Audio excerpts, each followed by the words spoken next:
Welcome to Tanvika சமையல். இன்றைக்கி ரொம்ப சிம்பிளாக ஒரு சத்து மாவு களி பண்ணலாம். அதுக்கு ஒரு கப் சத்து மாவு எடுத்திருக்கேன். பால்வாடியில் கொடுத்த சத்து மாவு தான்.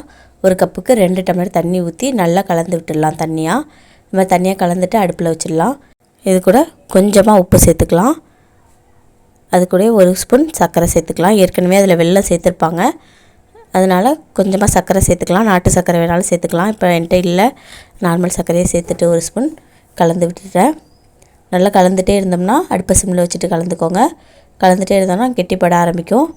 நல்லா கெட்டியாகிற வரைக்கும் கலந்து விட்டுகிட்டே இருக்கலாம். இதை பாருங்கள், திக்காக ஆரம்பிச்சிட்டு நல்லா களி மாதிரி வரணும். அது வரைக்கும் நல்லா கலந்து விட்டுகிட்டே இருக்கலாம்.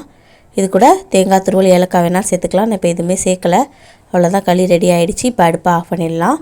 இந்த மாதிரி கன்சிஸ்டன்சி வந்ததும் அடுப்பை ஆஃப் பண்ணிவிட்டு சர்வ் பண்ண வேண்டியதுதான். என் குழந்தைங்களுக்கு இப்போ ஸ்நாக்ஸுக்காக இது மாதிரி செஞ்சு கொடுக்குறேன். இந்த மாதிரி நீங்களும் ட்ரை பண்ணி பாருங்கள். செஞ்சு பார்த்துட்டு எப்படி இருந்ததுன்னு கமெண்ட்டில் சொல்லுங்கள். வீடியோ பிடிச்சிருந்தா சப்ஸ்கிரைப் பண்ணுங்கள். தேங்க்யூ.